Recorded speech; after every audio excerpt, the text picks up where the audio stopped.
योगेन चित्तस्य पदेन वाचां मलं शरीरस्य च वैद्यकेन योपाकरोतं प्रवरं मुनीनां पतंजलिं प्राञ्जलरानतोऽस्मि।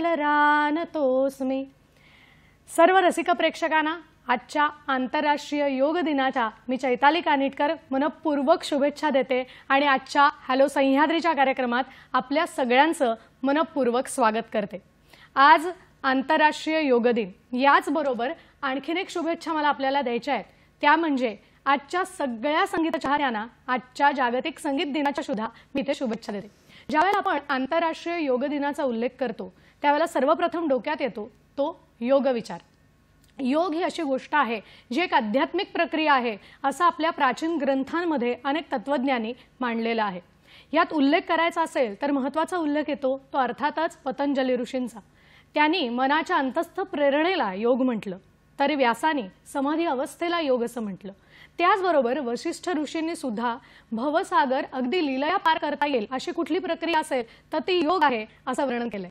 या सगळ्या विवेचनावरून आपल्याला लक्षात आलं असेल की म्हणूनच आपल्याकडे सुद्धा 21 जून 2015 पासून आपण आंतरराष्ट्रीय योग दिन साजरा करायला सुरुवात केली। आजचा 21 जून 2024 चा आंतरराष्ट्रीय योग दिन हा 10वा आंतरराष्ट्रीय योग दिन आहे। तेव्हा या निमित्तानं आपण सुद्धा योग म्हणजे नेमकं काय याचा विचार कधी केलाय का? मग तोच करण्यासाठी आजचा आपला विषय असणार आहे। पाहूया आजचा विषय काय आहे तो। आज आपण बोलणार आहोत आंतरराष्ट्रीय योग दिवस या विषयावर विशेष कार्यक्रमांतर्गत, आणि अर्थातच आपल्याला मार्गदर्शन करण्यासाठी स्टुडिओमध्ये तज्ञ सखी इथे उपस्थित आहे। आज आपल्या बरोबर आहेत योग शिक्षिका गंधाली दाशरथे मॅडम। नमस्कार मॅडम। नमस्कार। कार्यक्रमात आपलं मनापासून स्वागत करते। धन्यवाद। आणि खरंच आपल्यापैकी प्रत्येक जण कुठेतरी योग करतो, पण योग म्हणजे काय हा विचार करतो की नाही याबद्दल शंका आहे। तेव्हा सर्वप्रथम मी आपली सगळ्या प्रेक्षकांना ओळख करून देते आणि मग आपण आपल्या पुढच्या कार्यक्रमाला सुरुवात करणार आहोत। सर्वप्रथम मी मॅडमची ओळख करून देते। गंधाली दाशरथे मॅडम, योग शिक्षक, त्याचबरोबर BA संस्कृत, MA मराठी, योग टीचर ट्रेनिंग डिप्लोमा कोर्स योग विद्यानिकेतन मुंबई येथून केलेला आहे। त्याचबरोबर योग teacher training course Yashwantrao Chavan मुक्त विद्यापीठ दादर, योग विद्यानिकेतन येथे 2005 पासून योग शिक्षक म्हणून कार्यरत। अनेक ठिकाणी व्याख्याता म्हणून सुद्धा त्यांनी काम केलेलं आहे। आहार विषयक, त्याचबरोबर योग शिक्षक म्हणून सुद्धा अनेक वृत्तपत्रातून योग आणि आहार या विषयावरचं त्यांचं लेखन प्रसिद्ध आहे। हठप्रदीपिका ग्रंथाचा अभ्यास करून हठप्रदीपिका आसन विभाग, हठप्रदीपिका प्राणायाम, हठप्रदीपिका बंध आणि मुद्रा असे 3 विभागांचं पुस्तकांचं प्रकाशन त्यांनी केलेलं आहे। आजही नादानुसंधान या पुस्तकाचं त्यांच्याकडून लिखाण सुरू आहे। योगभूषण, योग जीवन अशा असंख्य पुरस्कारांनी मॅडमना सन्मानित करण्यात आले। मला खात्री आहे आज सुद्धा मॅडम आपल्याला खूप चांगल्या पद्धतीने योग म्हणजे काय हे समजावून सांगणार आहेत। तेव्हा आता वेळ न घालवता आपण लगेचच कार्यक्रमाकडे वळणार आहोत आणि अगदी पहिलाच प्रश्न माझ्या मनात हा आहे की खरंच आज जर आपण धकाधकीच्या जीवनात आपल्या जीवनशैलीचा विचार केला तर कुठेतरी योग केलं पाहिजे, प्राणायाम केलं पाहिजे हे सगळेच जण म्हणत असतात आणि आपण ते करायलाही सुरुवात करतो। पण जर बारकाईने विचार केला तर हा विचार मनात डोकावतो की योग म्हणजे खरंच काय हो, याचा आपण अभ्यास केलाय का? तर आता इथून मला मॅडमना हाच प्रश्न विचारायचा आहे की योग म्हणजे नेमकं काय, काय सांगाल? खूप छान चैताली प्रश्न आहे हा।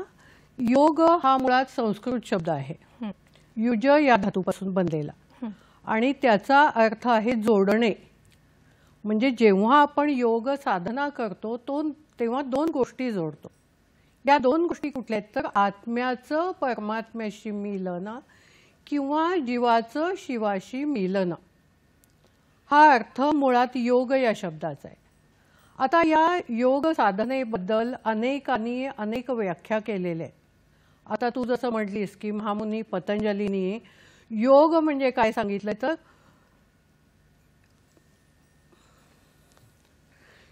योग चित्तवृत्ती निरोधः।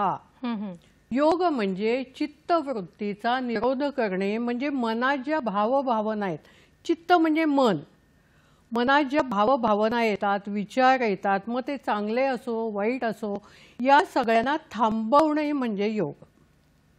म्हणजे इथं योगाचा संबंध मनाशी लावलेला आहे. भगवद्गीता हा योग साधनेवरचा मोठा ग्रंथ आहे, आपल्याला माहितीच आहे. त्याच्यामध्ये काय लिहिलंय? योग हा कर्मसु कौशलम. योग म्हणजे आपलं जे नेमून दिलेलं काम आहे ते कौशल्यानं करणं आणि निष्काम वृत्तीनं करणं, म्हणजे कर्मफलाची अपेक्षा न धरता ते करणं. अजून भगवद्गीतेतच काय म्हणलंय? समत्वम योग उच्यते. म्हणजे जीवनात जे अनेक द्वंद्व येतात, सुख दुःख असू दे, उजेड अंधार असू दे, आता हे आहे उद्या ते आहे, या सगळ्यामध्ये समतोल साधणं म्हणजे आनंदानं खूप हुरळून जाणं आणि दुःखानं खचून जाणं, या दोन्ही गोष्टी अजिबात उपयोगी नाही आहेत. या दोन्हीमध्ये समतोल साधणं म्हणजे योग. योग समाधी, समाधीपर्यंत जाणं म्हणजे योग, अशा विविध व्याख्या आहेत. म्हणजे योग हा शब्द केवळ आसन प्राणायाम या गोष्टीशी निगडीत नाही आहे, त्याचा अर्थ खूप व्यापक आहे, हे आपण लक्षात ठेवलं पाहिजे. खरं आहे. मला वाटतं तुम्ही जे म्हणता त्याच्यावरून एक गोष्ट आपल्याला समजली असेल की किती सखोल विचार करून याचं विवेचन आपल्याकडे केलं गेलं आणि त्याच्या व्याख्या सुद्धा तयार केल्या गेल्यात. मग मनात हा प्रश्न अगदी येऊच शकतो की योग आत्ता आपण करायला लागलो किंवा त्याच्याबद्दलची माहिती आपल्याला कळली, परंतु खरं योग साधना हा जो विचार आहे, हा जो विषय आहे, तो नेमका अस्तित्वात कधी आला? तर याविषयी मॅडम आपण काय सांगाल? योग हा जो आहे ना, खूप जुना आहे, खूप पुरातन आहे. त्याचं तो केव्हा अस्तित्वात आला, निश्चित वेळ कुठली, काळ कुठला हे सांगता येत नाही. पण आपलं पहिलं लिखित वाङ्मय, ज्याला आपण वेद म्हणतो, त्यातला ऋग्वेद हा पहिल्यांदा लिहिला गेला. त्यावेळचा समाज सुद्धा योग साधना करत होता. म्हणजे तेव्हा आसनांचं विशेष प्रचलित नव्हती, पण प्राणायाम ध्यानधारणा लोक करत होते, हे निश्चित सिद्ध होतं. त्याच्याच बरोबर जे मोहनजोदडो हडप्पा या संस्कृतीचे अवशेष आपल्याला सापडलेत ना, त्याच्यामध्ये सुद्धा आसनस्थ लोकांच्या मूर्ती आपल्याला सापडलेल्या आहेत. म्हणजे इतका तो पुरातन आहे. आणि शिवाय जो आपण हठयोग म्हणतो, तो हठयोग जो आहे तो भगवान शिवशंकरांनी पार्वतीला सांगितलेला असं म्हटलंय. म्हणजे तो इतका जुना आहे. आणि आता हा जसं मी म्हटलं की वेद हे पहिल्यांदा लिहिले गेले, तसं पूर्वी एकदम लिहिण्याची कला नव्हती. तो एका पिढीकडून दुसऱ्या पिढीला जात असे. पण पहिल्यांदा ही योग जो आहे तो नष्ट होऊ नये, तो टिकून राहावा म्हणून महामुनी पतंजलींनी तो सूत्रबद्ध पद्धतीनं लिहून घेतला किंवा लिहिला. आणि तो मग पहिलं ते साहित्य योग शास्त्राचं असं म्हटलं तरी चालेल, तर पतंजली योग दर्शन असं त्याचं नाव आहे.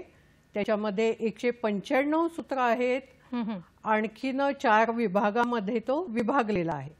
तर अशी ही पहिल्यांदा योग साधना लोकांपर्यंत पोहोचण्याची सुरुवात झाली. आणि हे जे योगदर्शन लिहिलंय ना, ते सुद्धा 2000 वर्षाच्या आधी लिहिलंय, इसवी सनापूर्वी 200. बरोबर. इतकं ते पूर्वी लिहिलं गेलेलं आहे. आणि असं मग हळूहळू हळू ते आपल्यापर्यंत आलेलं आहे. खरं म्हणजे हा खरं तर जुना विचार आणि हळूहळू आपल्यापर्यंत तो येऊन पोहोचला. आता मॅडम तुम्ही एक उल्लेख केलात तो हठयोगाचा, तर हठयोग आणि अष्टांग योग यातला नेमका फरक काय आहे हे आम्हाला समजून घ्यायला आवडेल. अगदी खूपच छान प्रश्न आहे हा.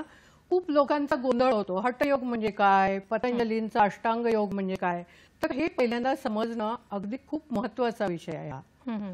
तर पतंजलींनी जो योग लिहिला त्याला अष्टांग योग म्हणतात. 8 अंग आहेत त्याच्यात. ती अशी आहेत: यम, नियम, आसन, प्राणायाम, प्रत्याहार, धारणा, ध्यान आणि समाधी. ह्या 8 अंगांचा जो योग आहे तो अष्टांग योग. यातली पहिली जी 4 अंग आहेत, यम, नियम, आसन, प्राणायाम, ही याला बहिरंग योग म्हणतात, कारण तो बाह्य अंगाशी निगडीत आहे. आणि शेवटची 3 अंग धारणा, ध्यान, समाधी जी आहेत त्याला अंतरंग योग किंवा राजयोग असं म्हणतात. म्हणजे ती आपल्या मनाशी निगडीत आहेत, मनाशी संबंधित आहेत. आणि मधलं जे 5वं अंग आहे प्रत्याहार, ते बहिरंगाकडून अंतरंगाकडे जाण्याचा मधला पूल आहे. अच्छा. कळलं का? म्हणजे बाह्य अंगाकडून हळूहळू आपण अंतरंगाकडे जातो, त्याचा मधला जो ब्रिज आहे तो प्रत्याहार आहे. तर पहिल्यांदा असा हा जो अष्टांग योग आहे तो पतंजलीचा आहे. या योगाचं वैशिष्ट्य असं आहे की याच्यामध्ये खूप विस्तृतपणे आसनांचं, प्राणायामाचं वर्णन अजिबात केलेलं नाही. म्हणजे आसनांसाठी केवळ 3 सूत्र, प्राणायामासाठी केवळ 5 सूत्र इतकीच, आणि सूत्र म्हणजे अगदी 2-3 शब्दांची. आता योगानुशासनम, योग चित्तवृत्ती निरोधा, इतकी छोटी छोटी आहेत. खरंय. त्यामुळं तो वर्णनात्मक नाहीये. त्याच्यात मानसशास्त्रीय दृष्टिकोन, तत्वज्ञान हे खूप भरलेलं आहे. त्यामुळं सर्वसामान्य लोकांचा असा समज झाला की हा जो अष्टांग योग आहे तो साधू संन्यासी लोकांसाठी, घरदार सोडून तोच करावा, त्याची साधना करावी. पण हठयोग जो आहे, ह आणि ठ या नाड्यांशी संबंधित योग, त्याच्यामध्ये अनेक आसनांची वर्णनं, सविस्तर वर्णन आहे. ते कशी करावी, त्याचे फायदे काय आहेत, हे सगळं सांगितलेलं आहे. प्राणायामाची वर्णनं आहेत. शिवाय अगदी सोप्या पद्धतीनं धारणा, ध्यान, समाधी हाच भाग नादानुसंधान या सोप्या पद्धतीनं तिथं सांगितलेलं आहे. बरोबर. त्यामुळं सर्वसामान्य जे संसारी लोक आहेत, ज्यांना आपलं सगळं काम साधून मनशांतीसाठी योग करायचा आहे, त्यांच्यासाठी हा योग चांगला आहे असं वाटतं. तसं आहे. पण एक गोष्ट लक्षात ठेवायची आहे, हठयोगामध्ये हठप्रदीपिका हा एक त्यातला उत्तम ग्रंथ आहे, स्वात्माराम मुनींनी लिहिलेला. त्याच्यामध्ये एक श्लोक आहे की केवलम राजयोगाय हठविद्योपदिश्यते. राजयोग म्हणजे काय? धारणा, ध्यान, समाधी. केवलम राजयोगाय, केवळ राजयोगासाठीच हठयोग सांगितलाय. बरोबर. म्हणजे हठयोग हा तुमच्या बाह्य अंगांसाठी आहे, आणि राजयोग म्हणजे पतंजलींचा योग हा मानसिक शांतीसाठी किंवा मोक्षप्राप्तीसाठी आहे असं नाही आहे. दोन्हीचं साध्य एकच आहे, फक्त साधन थोडं वेगळं आहे. बरोबर. कळलं का? तर ह आणि ठ, बऱ्याच लोकांची अशी समजूत असते की हठयोग म्हणजे हट्टानं करायचा योग. अगदी मला जमत नाही एखादं आसन, तर मी त्या आसनामध्ये अगदी हट्टानं थांबणं. तर असं नाही आहे. मुळात हठयोग म्हणजे ह आणि ठ या 2 नाड्यांशी संबंधित हा योग आहे. मला वाटतं आणि हा फरक खूप छान पद्धतीने आम्हाला समजावून सांगितलात, कारण बरेच वेळेला दोन्ही शब्द एक आहेत आणि यातला फरकच अनेकांना माहिती नसतो. तो खूप छान पद्धतीने मॅडमने आपल्याला यावरती विवेचन केलं. याबद्दल त्या अशीच माहिती पुढेही देणार आहेत, अजून मार्गदर्शन करणार आहेत. पण इथे वेळ झाली एका छोट्याशा विश्रांतीची. आपण मात्र कुठेही जाऊ नका, आम्ही लगेचच परत येतोय. पाहत रहा हॅलो सह्याद्री.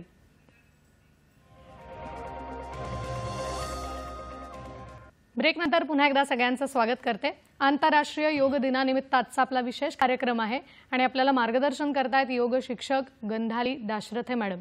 ब्रेक पूर्वी आपण एका विषयावर बोलत होतो की हठयोग आणि अष्टांग योग या ज्या 2 संकल्पना आहेत त्यातला फरक मॅडम आपल्याला समजावून सांगत होत्या. आणि मला वाटतं हठयोगाविषयी अधिक आम्हाला ऐकायचं आहे. तर मॅडम काय सांगाल याविषयी अधिक? हां, तर हठयोगातला ह जो शब्द आहे तो आपल्या शरीराची उजवी जी बाजू आहे, जी आपल्याला उष्णता देते, कार्यशक्ती देते, त्याला ह भाग म्हणजे सूर्य नाडी असं म्हटलंय. बरं. आणि डावा जो भाग आहे त्याला ठ भाग, जी आपल्याला रिलॅक्सेशन किंवा विश्रांती देते, त्याला ठ नाडी असं म्हटलंय.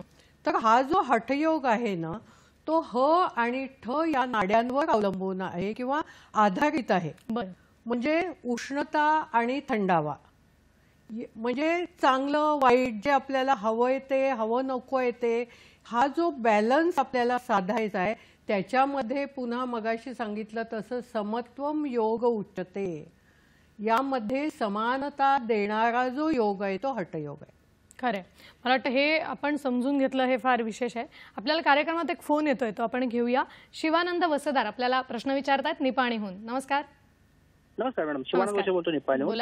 माझा प्रश्न असा आहे, आता काही लोकांना ज्यावेळी आजाराचा प्रॉब्लेम होतो त्यावेळी ही लोक काय करतात की आता लवकर आजार कमी होऊन दे. समजा आता उदाहरण सांगायचं म्हणजे वजन वाढलेलं आहे म्हणून समजा वजन वाढले आहे म्हणून लवकर कमी होऊन दे म्हणून अनियोजन पद्धतीने योगासन वगैरे करायला सुरू करतात.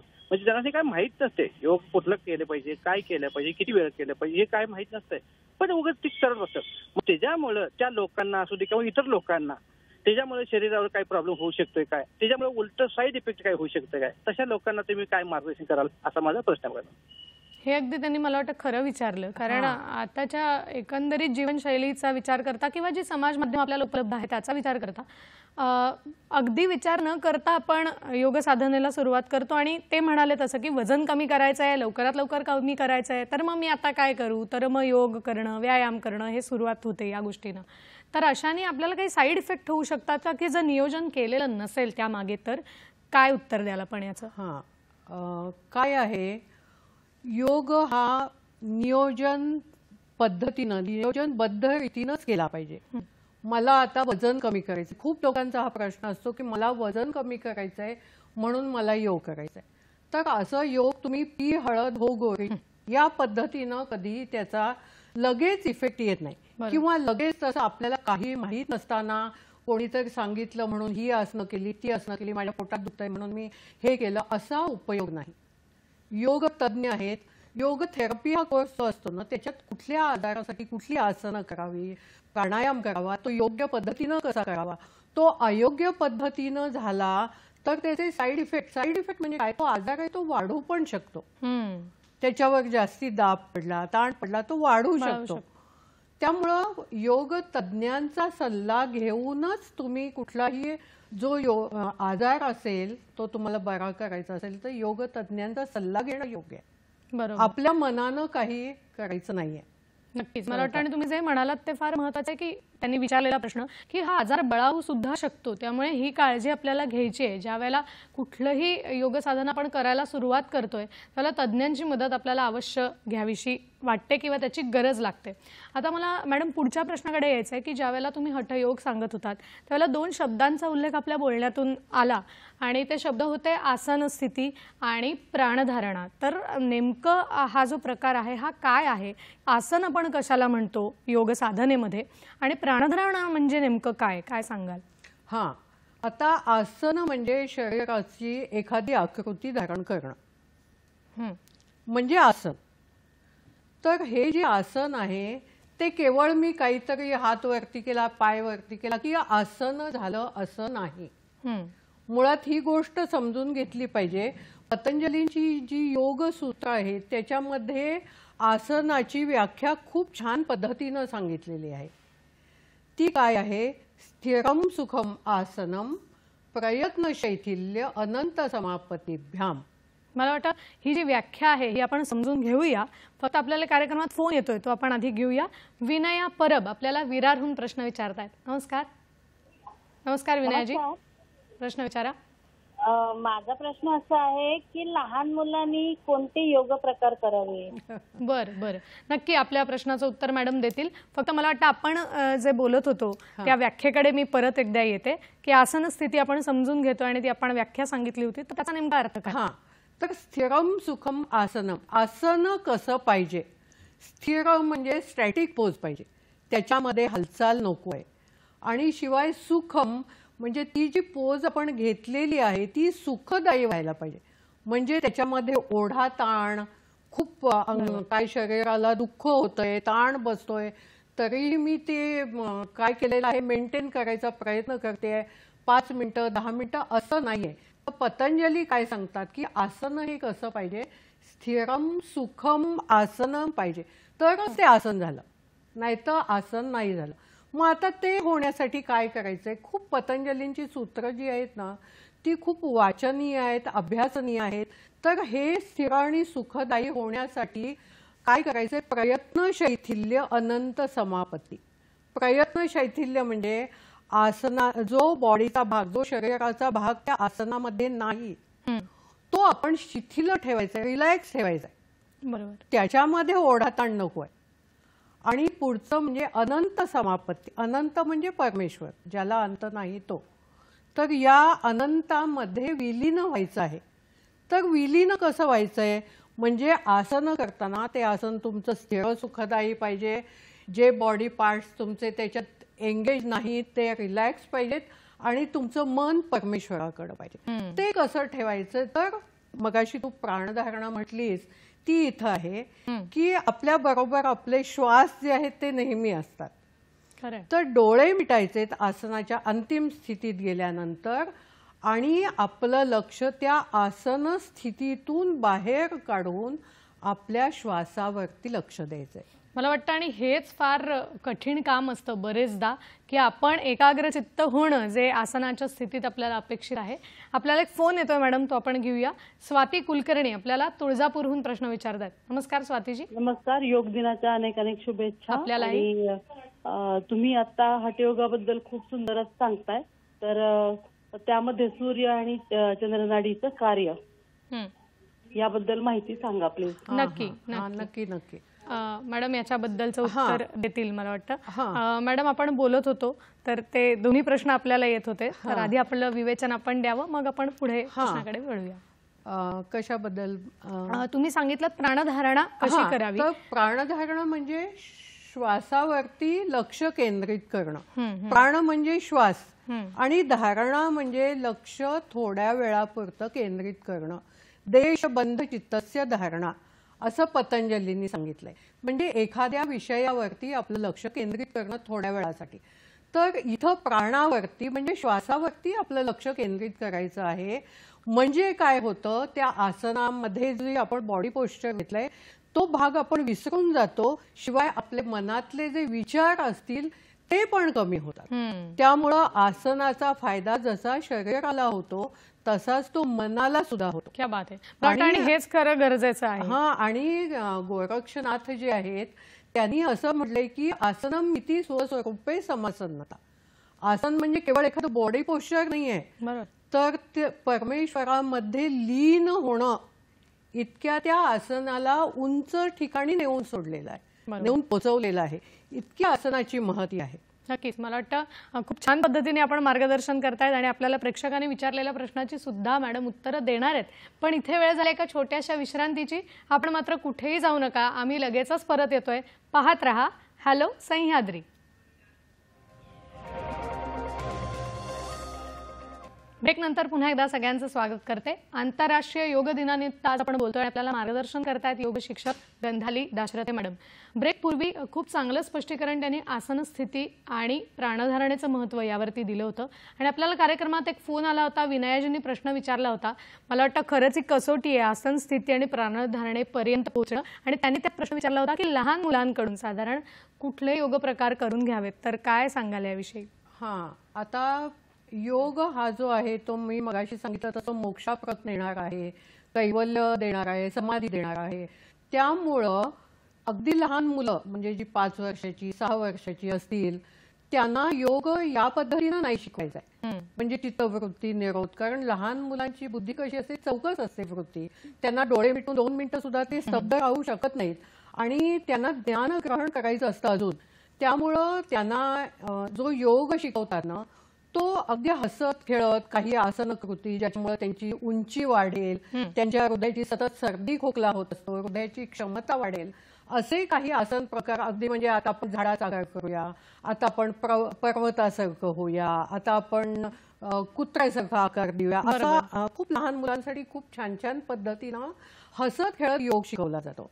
आणि त्याच्याच बरोबर प्राणायाम न शिकवता त्यांना ओंकारनाद, ओंकार ध्वनी ज्याच्यामुळे त्यांची याची छातीची कार्यक्षमता वाढते. त्याच्यानंतर भ्रामरी प्राणायाम म्हणून जो आहे, जो अत्यंत मनशांती देणार आहे. याच्यामुळे पण मुलांची काय आहे, ज्ञान ग्रहण करण्याची शक्ती वाढते. आणि शिवाय हठयोगा पतंजली योग सूत्रांमध्ये जे पहिले 2 आहेत यम आणि नियम, ते लहान मुलांना जेव्हा माहिती होतात तेव्हा त्यांची समाजामध्ये ते व्यवस्थित वावरू शकतात. त्यांची काय म्हणतात वैयक्तिक वाढ पण चांगल्या पद्धतीनं होती आणि त्यांना पुढे अभ्यासाला प्रेरणा मिळते याच्यामुळे. आणि मला वाटतं ती सवय लहानपणापासून जर लागली तर त्यांना वेगळं आणखीन याच्यावरती वेळ द्यायला लागत नाही. ते अंगवळणी पडतं, योग हे अंगवळणी पडतं आणि हेच मला वाटतं आत्ता या स्थितीत फार आवश्यक आहे. आपल्याला एक फोन येतोय, तो घेऊया. सरिता राणे आपल्याला ठाण्याहून प्रश्न विचारतायत. नमस्कार. नमस्कार. नमस्कार. नमस्कार. प्रश्न विचारा. हा, मला विचारायचं आहे की माझं स्वतःचं स्पाईनचं ऑपरेशन झालेलं आहे. हं. नमस्कार. बोला, माझं बोला. स्वतःचं स्पाईनचं ऑपरेशन झालेलं आहे. तर मला योगासनं करून चालतील का आणि करावीत का? बर बर नक्की. ऑपरेशन केव्हा झालंय तुमचं? आपलं ऑपरेशन कधी झालं होतं? मला वाटतं काही फोन केला. कट झाला असेल. हां. हरकत नाही, याच्यावर आपण बोलूया. फक्त आधीचा एक जो प्रश्न आहे तो सुद्धा आपण घ्यावा असं मला वाटतंय. तर सूर्य नाडी आणि चंद्र नाडी हठयोगातली याविषयी काय सांगत होता? आता हठयोग जो आहे ना त्याच्यामध्ये नाड्यांना खूप महत्व आहे. हं. तर हठप्रदीपिका या ग्रंथामध्ये 72,000 एकूण मानल्या गेलेल्या आहेत, सांगितले आहेत. आणि शिवसंहिता या ग्रंथात तरी 3,50,000 इतक्या नाड्या आहेत असं सांगितलंय. बर. आता या नाड्या म्हणजे काय, तर शरीरातलं आतलं जे वहन होतं, म्हणजे रक्त एकीकडनं दुसरीकडे जातं, अन्न जातं, हवा जाते, पाणी जातं, हे जे आतलं ट्रान्सपोर्टेशन आहे ते करण्याचं काम जे काही आतली संस्था करते ना त्याला नाड्या असं म्हटलेलं आहे हं, हं, हं. हठयोग शास्त्रामध्ये. त्यातल्या 3 नाड्या मुख्य सांगितलेल्या आहेत त्यांनी. ह नाडी, ठ नाडी. ह नाडी म्हणजे सुषुम्ना पिंगला नाडी, ठ नाडी म्हणजे इडा नाडी आणि मधली जी नाडी आहे त्याला सुषुम्ना नाडी असं म्हणतात. बर. तर ही जी पिंगला नाडी आहे ज्याला आपण उजवी बाजू म्हणतो, जी धनभार प्रेरित आहे, जी आपल्याला काही कार्यशक्ती मिळते, जे आपण काम करतो दिवसभर, जी शरीरात उष्णता आहे, तापमान आहे आपलं, ती ह नाडी देते असं सांगितलेलं आहे. आणि याच्या विरुद्ध ठ नाडी जी आहे, डावा भाग जो आहे तो आपल्याला रिलॅक्सेशन देतो, शांतता देतो. जेवढी आपल्याला कार्यशक्ती आवश्यक आहे तेवढीच आपल्याला विश्रांतीची गरज आहे, झोपेची आहे, शांत बसण्याची आहे. तर ही जी आहे ती ठ नाडी देते. बर. आणि या ज्या दोन्ही नाड्या आहेत त्यांचा संगम सुषुम्ना नाडी जी मधल्या भागातून येते. ह नाडी उजवीकडून येते, ठ नाडी डावीकडून येते आणि मध्ये सुषुम्ना नाडी असते आणि तिन्हीचा संगम कपाळ मध्यामध्ये होतो असं हठयोगिक शास्त्र सांगतं. आणि जेव्हा हा संगम होतो तेव्हा मोक्ष प्राप्तीचं दार आपल्यासाठी उघडलं जातं. होते असं नाही पण उघडलं जातं असं सांगितलं जातं. तर हे ह आणि ठ नाड्यांचं महत्व आहे. नक्कीच मला वाटतं स्वातीताईंना त्यांच्या प्रश्नाचं उत्तर आपण दिलेलं आहे. आणि आपल्याला सरिताजींनी एक प्रश्न विचारला होता ठाण्याहून आणि ते आपल्याशी बोलत होत्या. फक्त त्यांचं ऑपरेशन कधी झालं हे आपलं राहिलं होतं. तर त्याविषयी आपण काय सांगाल की त्यांनी योगासनं करावीत की करू नयेत? काय त्यांचं कशाचा प्रॉब्लेम आहे? पाईल्सचं ऑपरेशन झालं. पाईल्सचं ऑपरेशन झालेलं आहे. तर पाईल्सचं ऑपरेशन स्पाईनचं ऑपरेशन झालं. स्पाईनचं अच्छा स्पाईनचं ऑपरेशन केव्हा झालंय हे जास्त महत्वाचं आहे. आपल्याला फोन नंतर कनेक्ट झाला 2012 मध्ये त्यांचं हे स्पाईनचं ऑपरेशन अच्छा, झालंय. म्हणजे बरेच दिवस झालेले आहेत. मग आता त्यांना काही त्याचा प्रॉब्लेम नसेल, तिथं दुखणं नसेल तरच त्यांनी पोटावर झोपून स्पाईनसाठी पोटावर झोपून करायची आसनं ही आपली पाठीच्या कण्याला बळकटी देतात.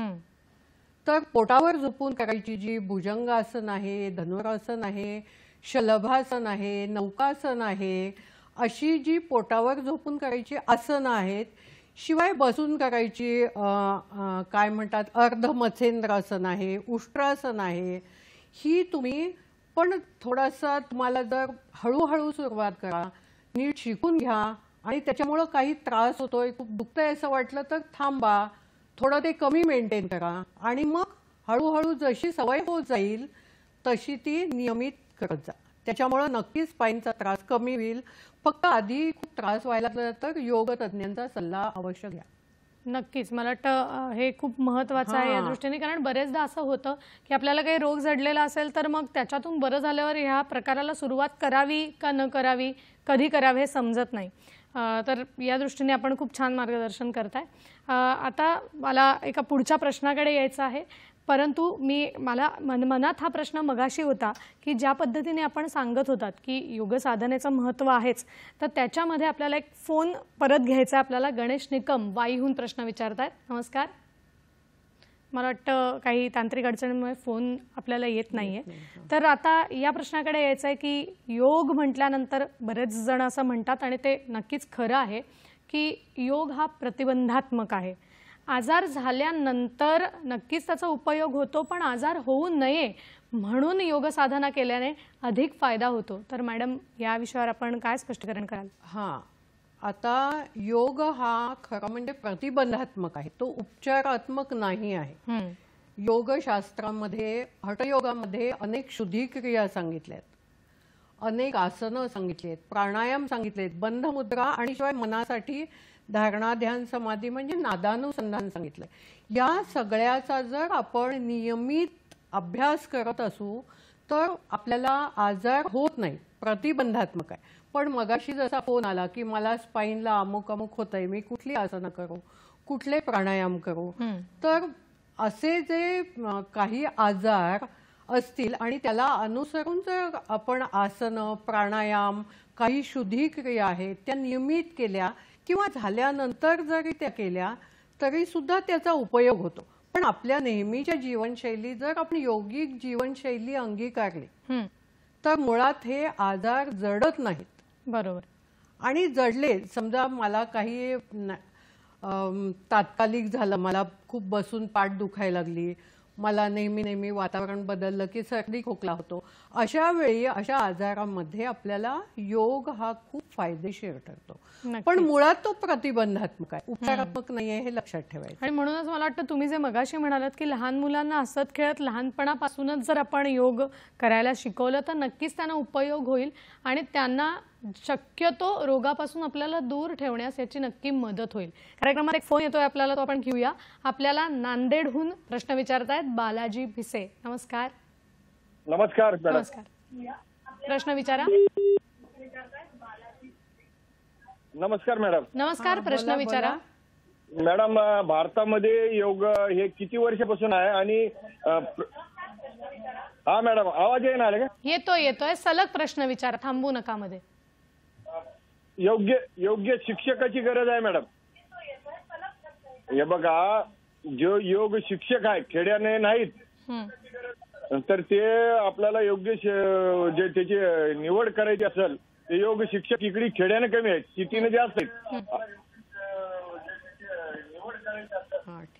मला वाटतं त्यांचा प्रश्न हा आहे की योग शिक्षकाची कमतरता आपल्याला खेड्यांमधून दिसते, कारण शहरी भागात तसं योग साधना करायला हवी हे सगळे विचार आपले झालेले आहेत आणि त्या अनुषंगाने मिळणारं प्रशिक्षण सुद्धा शहरी भागांमधून उपलब्ध आहे. पण त्यांचा हा प्रश्न होता की ग्रामीण भागामधून योग शिक्षकच कमी आहेत, तर त्यासाठी आपण काय सुचवाल की कसे कोर्सेस आपल्याकडे उपलब्ध आहेत आणि कशा पद्धतीने आपण याविषयी प्रशिक्षण घेऊ शकतो, काय सांगाल? खूपच छान प्रश्न आहे. आपण शहरी भागामध्ये खूप योग शिक्षक तयार होत असतात, पण आता करोनामध्ये काय झालंय, ऑनलाईन योग शिक्षण देण्याची एक काय पद्धत पडलेली आहे. ऑनलाईन पण आपण शिक्षण घेऊ शकतो. आमची योग विद्या निकेतन ही संस्था जी आहे ती योगाचे 1 वर्षाचे कोर्सेस ऑनलाईन घेते किंवा नेहमीची तुम्हाला जर योग साधना करायची असेल तर तसं पण ऑनलाईन पद्धतीनं ते देतात. बरोबर. हा एक भाग झाला. तुम्हाला खेड्यामध्ये इंटरनेट नाहीये, ऑनलाईन नाहीये, तर अशा वेळी अनेक पुस्तकं आहेत, चांगल्या लेखकांनी लिहिलेली अनेक पुस्तकं उपलब्ध आहेत. ती बघून तुम्ही योग करू शकता, वाचून. फक्त ती काय चांगल्या लेखकाने, आता चांगलं वाईट यातला पण फरक कसा आहे, तर काही योग शिक्षक जे आहेत जसे आमचे सदाशिव निंबाळकर आहेत, अय्यंगार गुरुजी आहेत, खूप आहेत असे नावाजलेले जे आहेत, ज्यांच्या अनेक संस्था आहेत, ज्यांचं योगामध्ये नाव आहे, अशांची खूप पुस्तकं ग्रंथ उपलब्ध आहेत. ते तुम्ही योग्य रीतीनं वाचून तुम्ही योग शिकू शकता. पण काही तुम्हाला अडचण आली त्याच्यामध्ये तर थोडं थांबून हळूहळू मग तो करायचा आहे. असं योग पुस्तकांच्या साहाय्याने किंवा ऑनलाईन पद्धतीनं तुम्ही तो शिकू शकता ग्रामीण भागात सुद्धा. मला वाटतं आणि हा तुम्ही खूप चांगला पर्याय सांगितलात की आज आपल्याकडे बऱ्याच गोष्टी ऑनलाईन स्वरूपात उपलब्ध आहेत, तर त्याचा आपण अवश्य फायदा घ्यायला हवा. योग साधना शिकायची असेल तरी सुद्धा आणि आपल्याला रोजच्या रोज दैनंदिन जीवनात हे करायचं असेल तरी सुद्धा याचा फायदा आपल्याला घेता येईल. आपल्याला कार्यक्रमात एक फोन येतोय, तो आपण घेऊया. गणेश निकम आपल्याला वाईहून प्रश्न विचारतायत. नमस्कार. नमस्कार गणेशजी. लावण्याची शास्त्रशुद्ध पद्धत कुठली आहे? आपला प्रश्न परत विचारा. ध्यान लावण्याची शास्त्रशुद्ध पद्धत कुठली आहे? बरं. ध्यान लावण्याची शास्त्रशुद्ध पद्धत कुठली असा त्यांचा प्रश्न आहे. खूप छान प्रश्न आहे. धारणा, ध्यान, समाधी हे मनासाठी आहेत. तर ध्यान म्हणजे काय आहे? जेव्हा धारणा म्हणजे देशबंध चित्तसे धारणा, मी सांगितलं तसं एखाद्या विषयावरती मन केंद्रित करणं, ही धारणा जेव्हा वाढली जाते तेव्हा त्याला ध्यान म्हणतात. तर याची सोपी पद्धत जी आहे ना, ती मी मगाशी सांगितलं तसं प्राणधारणा. आपल्या श्वासावरती आपलं लक्ष केंद्रित करायचंय. आता ही प्राणधारणा आहे ना, त्याचे सुद्धा प्रकार आहेत, 1, 2, 3. पहिल्या प्रकारामध्ये आपण फक्त श्वास मोजतो, डोळे मिटायचे, 1 श्वास घेतला, 1 सोडला, 1 असे अंक मोजत जायचं. जोपर्यंत आपलं चित्त विचलित होत नाही तोपर्यंत आपलं लक्ष श्वासावर ठेवायचं. दुसरी प्राणधारणा जी आहे, म्हणजे ही पहिली प्राणधारणा आपली पक्की झाली की आपण पुढं वळतो. याच्यामध्ये श्वास मोजायचे नाहीये, तर श्वासाचा जो स्पर्श आहे, आत येणारी हवा, बाहेर जाणारी हवा, याचा स्पर्श नाकाच्या आतल्या त्वचेला आपण जाणवून घ्यायचा आहे. म्हणजे याच्यामध्ये आपल्या मनाचा जो काय आहे, चित्तवृत्तीचा निरोध अधिक पद्धतीनं होतो श्वास मोजण्यापेक्षा. म्हणजे दुसऱ्या पद्धतीमध्ये आपण नाकाच्या पडद्याला जो हवेचा येताना जाताना स्पर्श होता तो अनुभवायचा आहे. याचा आपला अभ्यास झाला की पुढे जायचं आहे. प्राणधारणा 3. याच्यामध्ये काय करायचंय, श्वास आत जातो, नाकाच्या पडद्याला स्पर्श करतो आणि तो अजून आत जातो, तेव्हा टाळूला आपल्या स्पर्श होतो, तेव्हा तो त्या आतल्या भागाला, त्वचेला जो स्पर्श अनुभवायचा आहे त्याला म्हणायचं प्राणधारणा 3. म्हणजे आपलं मन अधिक अंतर्मुख आपल्याला करायचंय. तर अशा प्रकारानं सुरुवात करायची आहे. मग हळूहळू नादानुसंधान, म्हणजे एखाद्या नादावरती, एखाद्या आवाजावरती लक्ष केंद्रित करायचंय. आणि मग जी ध्यान म्हणतो ना, त्या ध्यानामध्ये तरी आपल्या आतला आवाज जो आहे, म्हणजे पहिल्यांदा हृदयाच्या ठोक्यांचा आवाज, मग नंतर अनाहत नाद, म्हणजे आपल्या आतला आवाज जो आपण म्हणतो तो ऐकायचा आहे. आणि अशा प्रकारानं हळूहळू ओंकारनाद तुम्ही करू शकता. ओम वरती तुम्ही लक्ष केंद्रित करू शकता. आणखीन अशा पद्धतीनं तुम्ही ही ध्यान जे आहे ते वाढवू शकता. मला वाटतं म्हणजे ही प्रक्रिया तशी मोठी आहे, तिथपर्यंत पोचायला आपल्याकडे संयम हवा, थोडा वेळ द्यायला लागेल. एकदम आपल्याला या तिन्ही टप्प्यांमध्ये पोचता येईल असं नाही, पण हळूहळू आपण या गोष्टी नक्कीच साध्य करू शकतो. आता मॅडम, मला पुढच्या प्रश्नाकडे यायचं आहे की मगाशी तुम्ही उल्लेख केलात की योग हे प्रतिबंधात्मक आहे, यात तर काही वादच नाही. आणि त्याच्यातच एक मनात प्रश्न हाही येतो की आपण जर योग साधना नियमित करत राहिलो तर अनेक रोगांपासून दूर राहताही येईल. पण असे काही योगाचे प्रकार आहेत का की ज्याच्यामुळे आपले जे होणारे आजार आहेत, काही बऱ्याच जणांना जडणारे आजार आहेत, जसं डायबिटीस आहे, ब्लड प्रेशर आहे, अगदी आत्ताच क्लायमेट बदलल्यानंतर, हवामान बदल झाल्यावर सर्दी खोकल्याचा, इन्फेक्शनचा, व्हायरल ताप येण्याचा अनेकांना असा एक थोडासा प्रॉब्लेम सुरू होतो. तर ह्या सगळ्यावरती आपण योग थेरपी कशी काय देऊ शकतो, काय सांगाल याविषयी? खूप छान. नियमित होणारे जे आजार असतात, म्हणजे जसं पहिल्यांदा आपण बीपी घेऊ, आपण पहिल्यांदा त्या रोगाच्या मुळाशी जायचंय. म्हणजे तो आपल्याला कशामुळे होतो? ब्लड प्रेशर वाढतं. कशामुळे वाढतं? खूप ताण तणाव, स्ट्रेस हे घेतल्यामुळं काय होतं की ब्लड प्रेशर वाढू शकतं.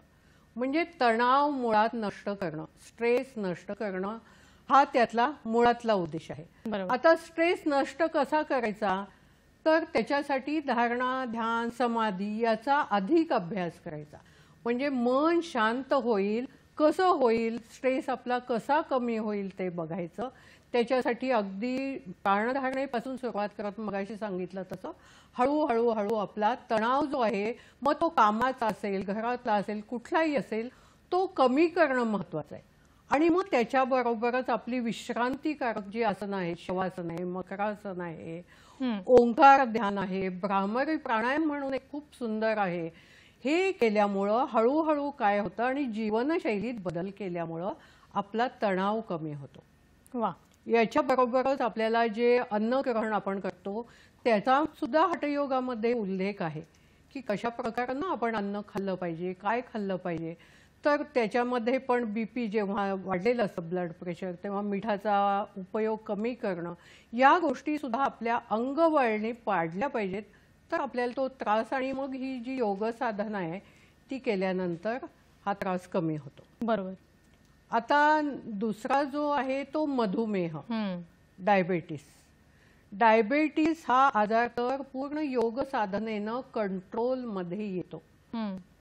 जे आपल्या पोटामध्ये पॅन्क्रियाज असतात त्याच्यातून इन्शुलिन स्त्रवत असतं. हे इन्शुलिन जेव्हा कमी येतं किंवा अजिबात येत नाही, हवं तेवढं येत नाही, तेव्हा डायबेटीस होतो. त्यासाठी ज्या पॅन्क्रियाज आहेत, म्हणजे जे पोट आहे त्याला ताण, दाब, पीळ देणारी अशी आसनं आहेत ती करायची आहेत. आता आसनांची नावं अनेक आहेत, पण पोटावरती ज्यांनी दाब येईल म्हणजे पवनमुक्तासन आहे, धनुरासन आहे, अर्धमत्स्येंद्रासन आहे, अशी आसनं करणं. आणि त्याच्याबरोबरच जे अग्निसार म्हणून एक क्रिया आहे, कपालभाती खूप छान डायबिटीससाठी आहे. कपालभाती केल्यानं पोटाला खूप धक्के बसतात. तडागी मुद्रा आहे. अशा योग पद्धती ज्या आहेत योगामध्ये सांगितलेले जे काय आहेत, आसनं, प्राणायाम, मुद्रा, या सगळ्याच्या अभ्यासानं डायबिटीस पण कंट्रोलमध्ये येतो. पण त्याच्याबरोबर पुन्हा कार्बोहायड्रेट्स जे आपण खातो ते कमी खाणं, रोजच्या रोज चालण्याचा व्यायाम करणं, हे पण खूप महत्वाचं आहे. नुसतं मी योग केला आणि मी औषधं घेतली म्हणून बरा झाला असं होत नाही. त्याला मुळावरती घाव घातला पाहिजे. खरं, कळलं का? हे महत्वाचं आहे. मला वाटतं. आणि तुम्ही जे म्हणालात तसं की याच्यात एक नियमितता असणं, ते सातत्य राखणं. आणि मॅडमने अनेक नावं घेतली, ती जर आसन आपण करत राहिलो तर त्याचा कुठेतरी आपल्याला नक्कीच फायदा होऊ शकतो. आंतरराष्ट्रीय योग दिनानिमित्त खरं तर खूप माहिती मॅडमकडे आहे आणि त्यांनी खूप चांगल्या पद्धतीने ती आपल्यापर्यंत पोहोचवली. अनेक संकल्पना आपल्याला माहिती नव्हत्या त्या माहीत करून दिल्या आणि आजच्या दिवशी त्या मुळात इथे वेळात वेळ काढून आल्या. तेव्हा संपूर्ण हॅलो सह्याद्रीच्या टीमच्या वतीने मॅडम मी आपले मनापासून आभार मानते या ठिकाणी. आणि खरंच अगदी जाता जाता आम्हाला जर काही संदेश द्यायचा असेल अगदी थोडक्यात तर तो तुम्ही काय द्याल असं मला विचारायचं. हां, तर आता जी जागतिक आरोग्य संघटना आहे तिनं काय सांगितलंय की केवळ रोगांचा अभाव म्हणजे आरोग्य नाही आहे. तर शारीरिक, मानसिक, सामाजिक आणि आध्यात्मिक या सगळ्यामध्ये जर तुमची उन्नती झाली तरच तुम्हाला संपूर्ण आरोग्य प्राप्त झालं. तर अशी ही जी उन्नती आहे, सामाजिक आहे, आध्यात्मिक आहे, मानसिक आहे, ही सगळी योग साधनेनं तुम्ही प्राप्त करून घ्या असं एवढंच माझं सांगणं आहे. आणि तुम्हाला संपूर्ण आरोग्य प्राप्त हो त्याच्यासाठी पतंजलींनी सांगितलंय की ही जी योग साधना आहे ती दीर्घकाल नैरंतर्य म्हणजे लांबच्या काळापर्यंत, खूप काळपर्यंत आणि नियमित अशी केली पाहिजे. तर त्याचा तुम्हाला फायदा होतो. तर हा फायदा जो आहे तो तुम्ही करून घ्या आणि संपूर्ण आरोग्य प्राप्त करा. नक्कीच. मला वाटतं हे काम संयमाने करत राहिलं पाहिजे. हेच कुठेतरी आपल्याला ते परत परत सांगतात. आजचा विषय कसा वाटला हे आम्हाला जरूर कळवा. आणि आपली वेगवेगळी माध्यमं आपल्यासाठी सज्ज असतात नेहमीच प्रतिक्रिया देण्यासाठी. असेच वेगवेगळे विषय आपण वेगवेगळ्या भागांमधून नेहमीच सादर करत असतो. जाता जाता या आंतरराष्ट्रीय योग दिनानिमित्त एक सकाळी वाचनात आलेलं हिंदीमधल्या 2 ओळी फक्त सांगते तुम्हाला. फोटो खूप खिंचाई है, फोटो खूप खिंचाई है, मार मार के पोज, लेकिन सेहत के लिए योग करिए रोज. असं कुठेतरी वाचनात आलं आणि ते खरंच मनोमन पटलं. कारण मॅडमनी सुद्धा आजच्या या आंतरराष्ट्रीय योग दिनानिमित्त हेच सांगितलं की हे सगळं आपल्याला समजून घेऊन नियमितपणे करायचं आहे. तेव्हा आपण या दिवसाच्या निमित्ताने योग साधनेची सुरुवात करूया. आपण भेटणार आहोत हॅलो सह्याद्रीच्या पुढच्या भागात एका नवीन विषयासह. आता मात्र इथेच निरोप घेते. नमस्कार.